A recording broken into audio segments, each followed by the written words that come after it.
सर्दियां आना शुरू हो गई थी। एक छोटे से गांव सूरजपुर के किनारे नदी बहती थी, जो मछुआरों के लिए जीवन का एक अहम हिस्सा थी। गांव की एक छोटी सी बस्ती में मोहन और उसका परिवार रहता था। वह साहसी और मेहनती था और अपनी जबान का पक्का था, लेकिन उसका जीवन बहुत साधारण था। मोहन और उसकी पत्नी सरिता, साथ ही उनके दो छोटे बच्चे करण और पूजा बहुत मुश्किलों में अपना जीवन व्यतीत कर रहे थे। मोहन संजीवनी नदी में मछलियां पकड़ता था और जो भी मछलियां उसे मिले वह जाकर पास ही के एक बाजार में बेचकर अपने घर का खर्च निकालता था। मोहन और उसके परिवार की जिंदगी पूरी तरह से मौसम और नदी की मछलियों पर निर्भर करती थी।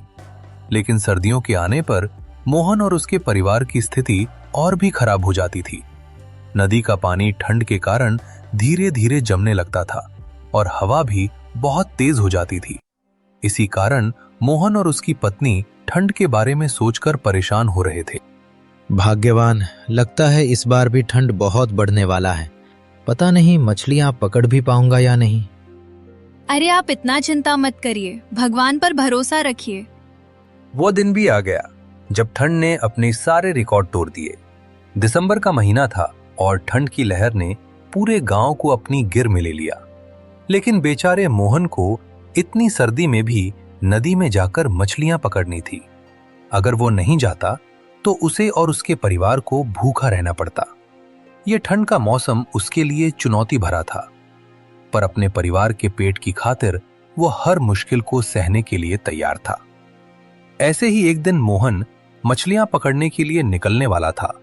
तभी सरिता ने मोहन से कहा, ए जी, ठंडी की मौसम आ गया है, बाहर इतनी ठंड है, आप नदी में मत जाइए। कुछ और काम क्यों नहीं कर लेते? इन सर्दियों में इतनी ठंड में बाहर मत जाइए ना, सेहत पर बुरा असर पड़ेगा। अरे भाग्यवान, अगर मैं मछलियां नहीं पकड़ा तो परिवार कैसे चलेगा? मुझे मछलियां पकड़ने के सिवा और कुछ काम भी तो नहीं आता। मुझे हर रोज मछलियां पकड़ने जाना होगा ताकि तुम लोगों का अच्छे से ख्याल रख पाओ। ये ठंड किसी भी हालत में मुझे रोक नहीं सकती। मोहन का दिल बहुत मजबूत था, लेकिन वह जानता था कि यह ठंड बहुत खतरनाक हो सकती है।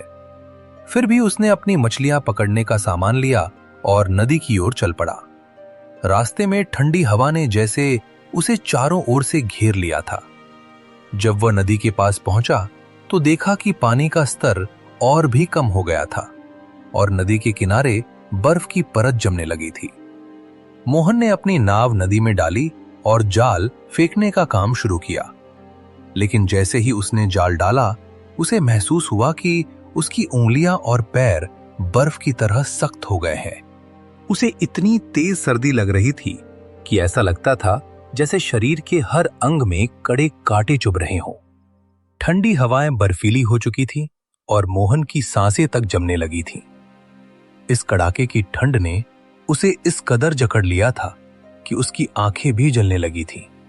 मगर मोहन ने हार नहीं मानी और मछलियां पकड़ने का काम जारी रखा। दिन भर जाल खींचते खींचते भी उसे एक भी मछली नहीं मिली। मोहन बहुत निराश हो गया था। उसका दिल भारी हो गया था। लेकिन उसने खुद को संभालते हुए सोचा, अगर आज मछलियां नहीं मिली तो मुझे घर खाली हाथ लौटना पड़ेगा और घर पर सब लोग मुझसे उम्मीद लगाए बैठे हैं।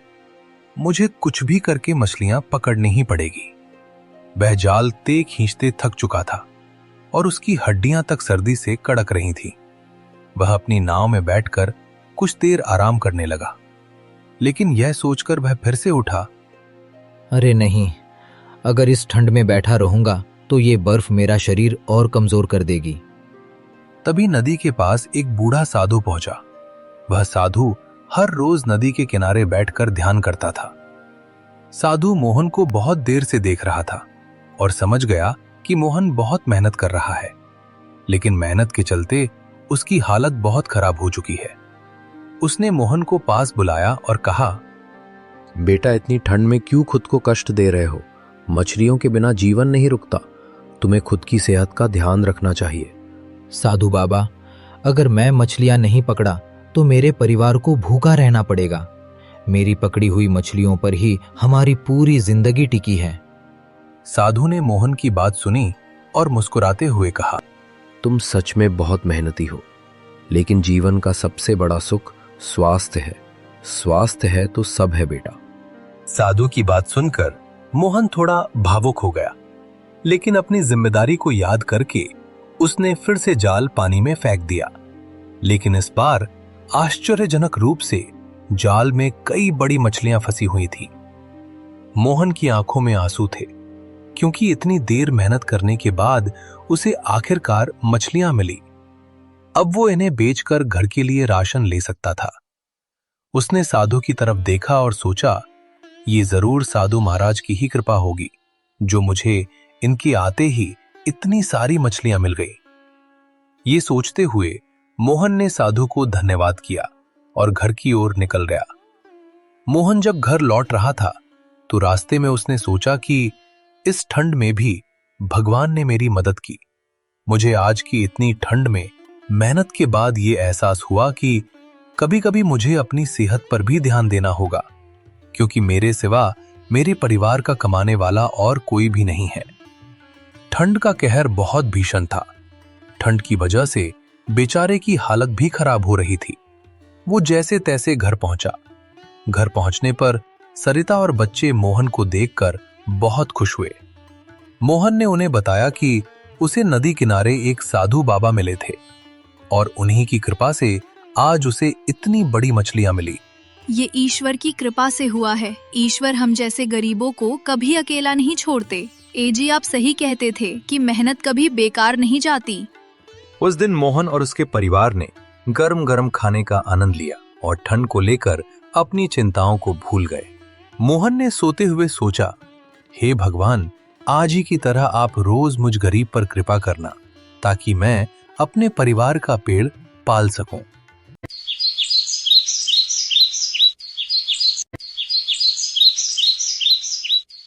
अगले दिन मोहन फिर से मछली पकड़ने के लिए तैयार हुआ, लेकिन सर्दियों की कड़ी ठंड ने गांव में अपना कहर बरसाना शुरू कर दिया था। मोहन ने पिछले दिनों सीखा था कि मेहनत और भगवान पर विश्वास रखने से कोई भी कठिनाई से बाहर निकला जा सकता है। मोहन मछली पकड़ने के लिए जाने वाला था, लेकिन वह महसूस कर रहा था कि ठंड बहुत ज्यादा बढ़ने लगी है और इतनी ठंड में मेरे लिए नदी में मछलियां पकड़ने जाना खतरा भी हो सकता है। कुछ देर बाद मोहन बिना ठंड की परवाह किए अपने परिवार के खातिर मछली पकड़ने के लिए तैयार हो गया। जब मोहन घर से बाहर निकलने के लिए तैयार हुआ, तब सरिता ने एक बार फिर उसे रोका और कहा, एजी, बाहर इतनी ठंड है, क्यों इतना जोखिम उठा रहे हो? सरिता, अगर मैं घर पर रहकर बैठा रहा तो हम कैसे जिएंगे? ये ठंड चाहे जैसी भी हो, मुझे तो अपनी जिम्मेदारियां निभानी ही पड़ेंगी ना। सरिता ने उसे समझाते हुए कहा, लेकिन आप देख ही रहे हो बाहर कितनी ठंड है। नदी का पानी बर्फ जैसा जम चुका होगा। ऐसे में बाहर जाना आत्महत्या करने जैसा हो सकता है। मोहन ने अपनी पत्नी की चिंता को समझा, लेकिन उसने अपना निर्णय नहीं बदला और मोहन आत्मविश्वास से बोला, अरे तुम चिंता क्यों करती हो? मेहनत और ईमानदारी से किया गया काम कभी व्यर्थ नहीं जाता। भगवान हमारी मदद जरूर करेंगे। यह कहकर मोहन अपनी जरूरत का सामान लेकर नदी की ओर बढ़ गया। रास्ते में उसे बर्फीली हवाओं का सामना करना पड़ा। इतनी तेज हवा में मोहन की सांसें जैसे ही बाहर निकलती बर्फ की तरह जमने लग। वह सोच रहा था, क्या इस बार ठंड इतनी तेज होगी कि मेरी मेहनत भी बेकार हो जाएगी? हे भगवान, अब सब कुछ आपके भरोसे है।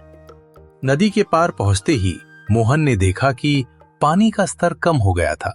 नदी का पानी हल्के हल्के बर्फ के टुकड़ों में बदल चुका था। फिर भी मोहन ने अपनी नाव पानी में डाली और जाल फेंकने की तैयारी की। वो धीरे धीरे जाल को डालने जा ही रहा था कि उसे दूर खड़ी एक बूढ़ी औरत नदी के किनारे दिखाई दी। मोहन उसके पास नाव लेकर गया और उस बूढ़ी औरत को गौर से देखा और पाया कि बूढ़ी औरत ठंड से कांप रही थी। उसकी आंखों में बहुत गहरी उदासी और थकान थी। मोहन उसकी ओर बढ़ा और उसकी मदद करने के लिए पूछा, अरे गौरी चाची, क्या आप ठीक हैं? आप इतनी ठंड में यहाँ क्यों खड़ी हुई हैं? बेटा, मैं बहुत थक गई हूँ। मेरा घर नदी के दूसरे किनारे के पास है और इस ठंड में मैं वहां नहीं जा सकती।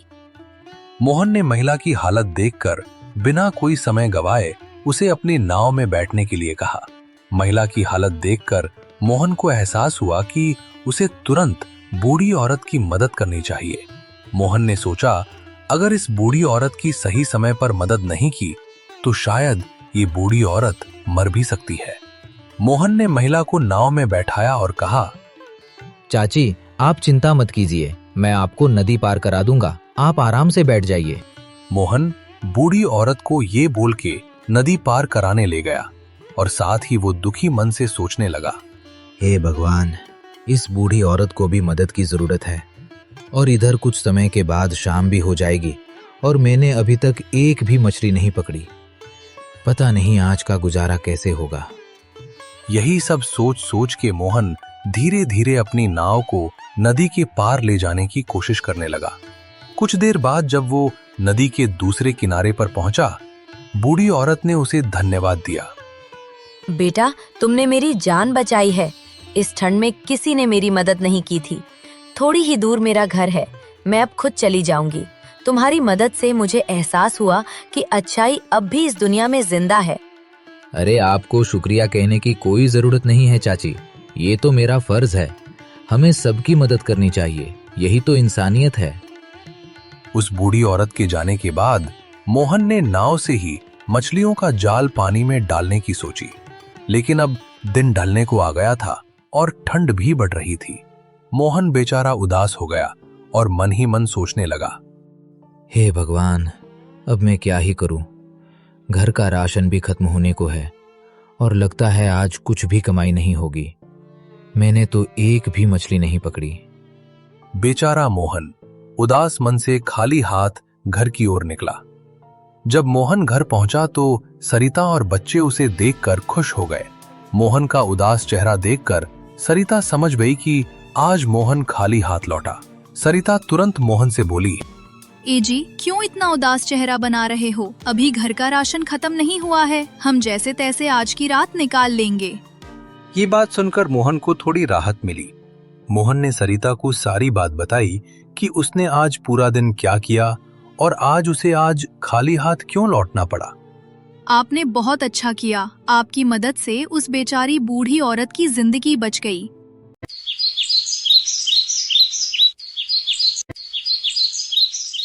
अगले दिन मोहन फिर से मछली पकड़ने के लिए नदी में जाने के लिए तैयार होता है।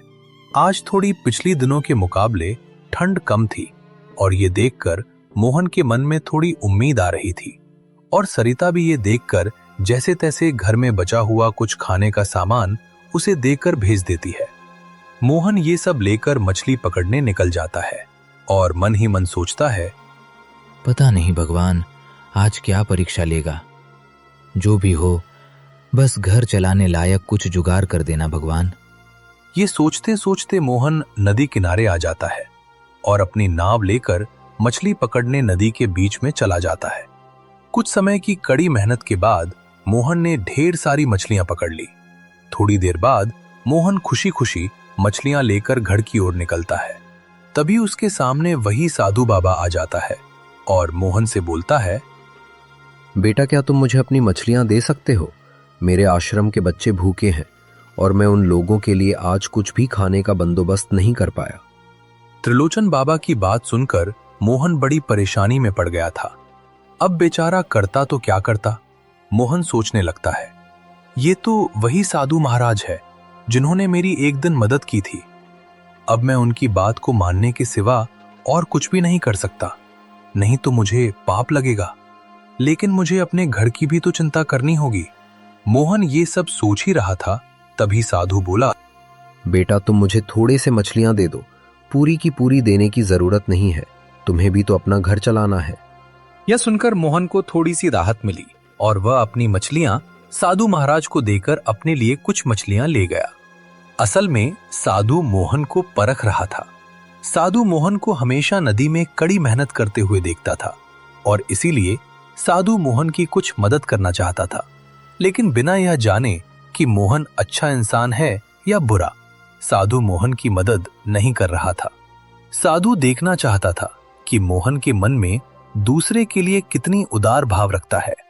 मोहन के घर लौटते ही सरिता बोली, एजी अच्छा हुआ आज खाली हाथ नहीं लौटे, कुछ तो मिला आखिरकार। पर आप ये आज मछलियाँ बेचने बाजार क्यों नहीं गए? अरे भाग्यवान, इतने से मछलियां कहाँ बेचने ले जाऊं? वैसे भी घर में कुछ तो राशन है ही, और आज साथ में ये मछलियां ही पका के खाते हैं।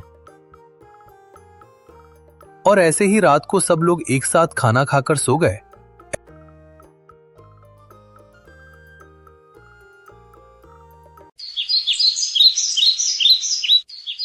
ऐसे ही कुछ दिन बीत जाने के बाद एक दिन सुबह जब मोहन और उसकी पत्नी नींद से उठे तो उन्होंने देखा कि बहुत जोर की बारिश हो रही थी और बारिश के कारण ठंड मानो 2 गुना बढ़ गई हो।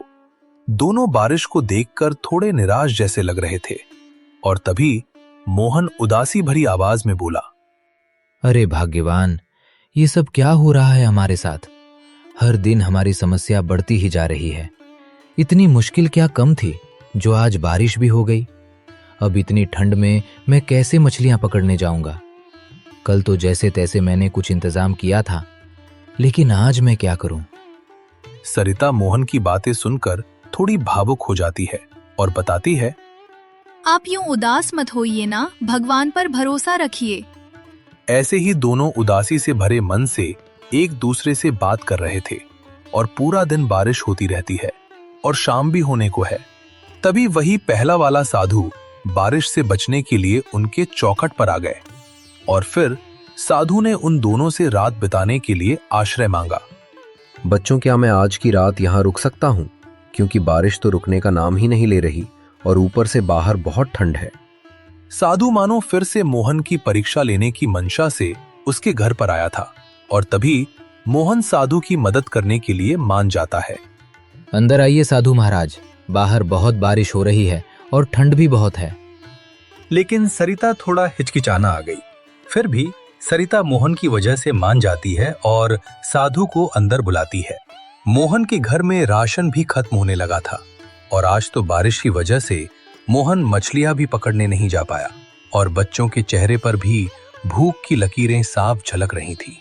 सरिता ने मोहन से कहा, एजी घर में तो राशन भी खत्म होने को है और आपने साधु महाराज को भी यहाँ बुला लिया, इतने लोगों का खाना कैसे जुगाड़ हो पाएगा? मोहन चिंतित आवाज में बोला, अरे भाग्यवान, कुछ भी है उसे ही परोस दो, हम मिल बांट के खा लेंगे। और अगर खाना कम पड़े तो हम लोग नहीं खाएंगे, तुम बच्चों और साधु महाराज को ही दे देना। साधु उन दोनों की बातें सुन रहा था और एक हल्की सी मुस्कुराहट के साथ उनकी तरफ देख रहा था। खाना कम पड़ने की वजह से सरिता ने साधु और बच्चों को ही खाना दिया और मोहन और सरिता भूखे रहे। साधु ये सब जानते हुए भी अनजान बना हुआ था, मानो वो उन दोनों की परीक्षा ले रहा हो। फिर बाद सब लोग सोने चले गए और तभी सरिता ने देखा कि साधु के बगल में सोने के सिक्कों से भरी एक पोटली थी। सरिता ने तुरंत मोहन को जगाया और बताया, अरे देखिए ना, साधु महाराज के पास कितना धन है। तभी मोहन ने सरिता से कहा, भाग्यवान, साधु महाराज को बहुत से अमीर लोग दान के रूप में धन देते ही रहते हैं।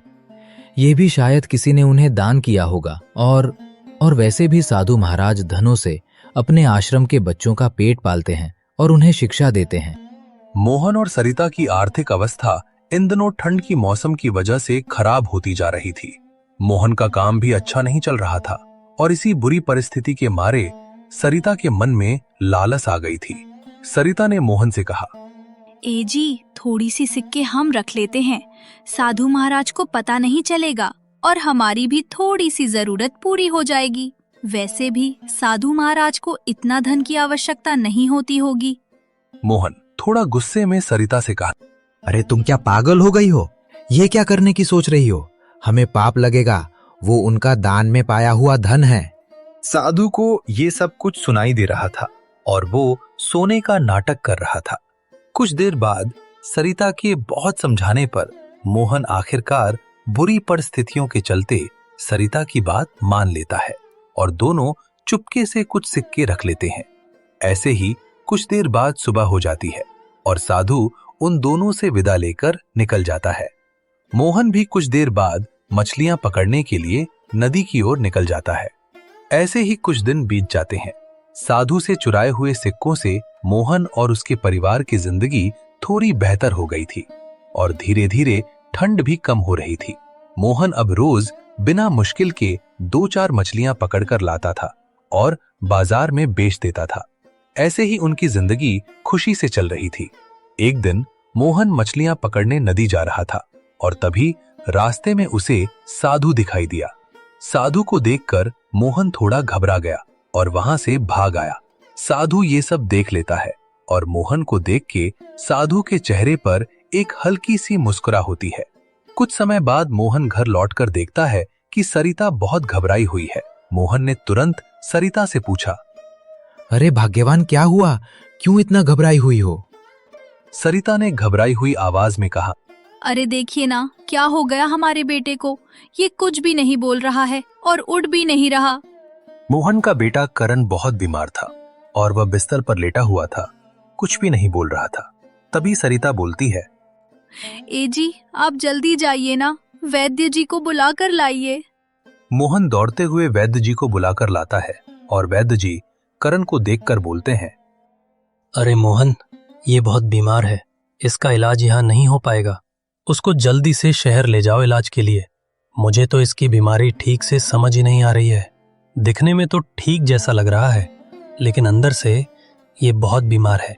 वैद्य जी की बात सुनकर दोनों चिंता में पड़ गए। दोनों ने सोचा कि अपने बेटे को शहर के अस्पताल में ले जाएं, लेकिन उनके पास इतना पैसा नहीं था। सरिता बोली, ए जी, आप जाओ ना, किसी से उधार मांग के लाओ, नहीं तो हमारे बेटे का इलाज नहीं हो पाएगा। मोहन तुरंत गांव में अपने पड़ोसियों से उधार मांगने के लिए गया। कहीं से भी वह पैसे का बंदोबस्त नहीं कर पाया। किसी के पास पैसे नहीं थे तो कोई उसे पैसे उधार नहीं देना चाहता था। मोहन उदास मन से घर लौटा। सरिता ने मोहन को देखकर तुरंत पूछा, क्या हुआ, पैसे मिले या नहीं मिले? नहीं भाग्यवान, मैंने बहुत कोशिश की, लेकिन मैं पैसे जुटा नहीं पाया। कुछ समय तक कहीं से भी पैसे का बंदोबस्त नहीं होने पर सरिता के मन में साधु का ख्याल आया और सरिता बोली, ए जी, आप जल्दी से जल्दी जाकर साधु महाराज से कुछ उधार लेकर आइए ना। मोहन गुस्से में बोला, साधु से? अरे क्या कह रही हो? साधु से कैसे उधार मांगने जा सकता हूं? और वैसे भी साधु से जो सोने के सिक्के हमने चुराए थे, उसी का पाप हमारे बेटे को लगा है। वो कहते हैं ना, माँ बाप के पाप बच्चों को लगते हैं। दोनों यह सोचते हुए हताश हो गए और उन्होंने अपने बेटे की ओर देखा। अपने बेटे की हालत देखकर उनसे रहा नहीं गया और फिर कुछ समय बाद दोनों आपस में बात करके साधु महाराज से उधारी मांगने के लिए निकल गए। बीमार बेटे को छोड़कर उन्होंने अपनी बेटी से कहा कि वह अपने भाई का ख्याल रखे। फिर दोनों साधु के पास चले गए। दोनों ने देखा कि साधु महाराज एक पेड़ के नीचे ध्यान लगा रहे थे। दोनों जाकर साधु के सामने खड़े हो गए और साधु के ध्यान से जागने का इंतजार करने लगे। कुछ समय बाद जब साधु ध्यान से जगा तो उसने उन्हें देखा और पूछा, क्या हो गया? तुम दोनों इतनी घबराए हुए क्यों आए हो? दोनों ने अपने बीमार बेटे के बारे में बताया और साधु से कुछ सोने के सिक्के उधार मांगे। तभी साधु मुस्कुराते हुए बोला, क्यों, उस दिन दे तो थे? मोहन और सरिता के खामोशी छा गई। मोहन ने साधु से पूछा, बाबा, आप कौन से दिन की बात कर रहे हैं? मुझे कुछ समझ नहीं आया बाबा। तभी साधु बोला, बेटा, मैं जो उस दिन तुम लोगों के घर में ठहरा था और तुम दोनों ने जो मुझसे कुछ सिक्के लिए थे, याद आया कुछ? दोनों ये बात सुनकर हक्के बक्के रह गए। उन्हें समझ आ गया कि उस दिन जो हुआ था वो सब साधु को पहले से ही पता था। दोनों को इस तरह देख साधु बोला, घबराने की जरूरत नहीं है। मैं तुम लोगों से नाराज नहीं हूं। माना तुम लोगों ने गलत काम किया था, लेकिन वो सब तुम लोगों ने अपनी बुरी परिस्थिति के कारण किया था। तुम लोग बुरे इंसान नहीं, बस बुरे तुम्हारे हालात थे। यह सुनकर मोहन और सरिता ने साधु से माफी मांगी और वे शर्मिंदा होकर घर लौट जाने की सोचने लगे। और सरिता बोली, हमें माफ कर दीजिए साधु महाराज, हमसे बहुत बड़ी गलती हुई है। हम अपनी गलती का प्रायश्चित जरूर करेंगे और आपसे चुराए हुए सिक्के आपको वापस कर देंगे। अभी हम चलते हैं, हमारे बेटे को हमारी जरूरत है। जी बाबा, हमें माफ कर दीजिए, अभी हम चलते हैं, हमारे बच्चे को हमारी जरूरत है। तभी साधु बोला, मोहन सुनो, तुम एक अच्छे इंसान हो, बस तुमसे बुरे हालात के चलते गलती हुई है। मैंने तुमको कई बार दूसरों की मदद करते हुए देखा है, इसलिए मैं भी तुम्हारी मदद करूंगा। वैसे भी मुझे अपना आश्रम चलाने के लिए इतना धन की आवश्यकता नहीं होती है, मुझे बार बार लोगों से दान मिलता ही रहता है। मोहन, मैं तुम्हें ये धन तुमने जो अच्छे कर्म किए हैं उसके आशीर्वाद के रूप में दे रहा हूं, इसे ग्रहण करो। यह बोलकर साधु ने उन्हें सोने के सिक्के दे दिए। साधु से मदद पाकर दोनों की आंखें भर आई और दोनों ने साधु का धन्यवाद किया। फिर दौड़ते हुए अपने बीमार बच्चे के लिए घर की ओर निकल पड़े। थोड़ी देर बाद घर पहुंचकर उन्होंने देखा कि उनका बेटा कर्ण चमत्कारी रूप से ठीक हो गया था। यह देखकर दोनों ने शांति भरी लंबी सांस ली और मन ही मन साधु और भगवान का शुक्रिया अदा किया। और फिर उन्होंने एक दूसरे से कहा, अरे भाग्यवान, हमने जो किया सो किया। अब चाहे जैसी भी बुरी परिस्थिति हो, हम कभी कुछ गलत कदम नहीं उठाएंगे। हाँ जी, हम कभी वैसा पाप दोबारा नहीं करेंगे, नहीं तो हमारे पापों की सजा हमारे बच्चों को मिलती है। ऐसे ही मोहन और सरिता साधु के दिए हुए सिक्कों से और मेहनत करके अपने बाकी का जीवन खुशी से बिताने लगे।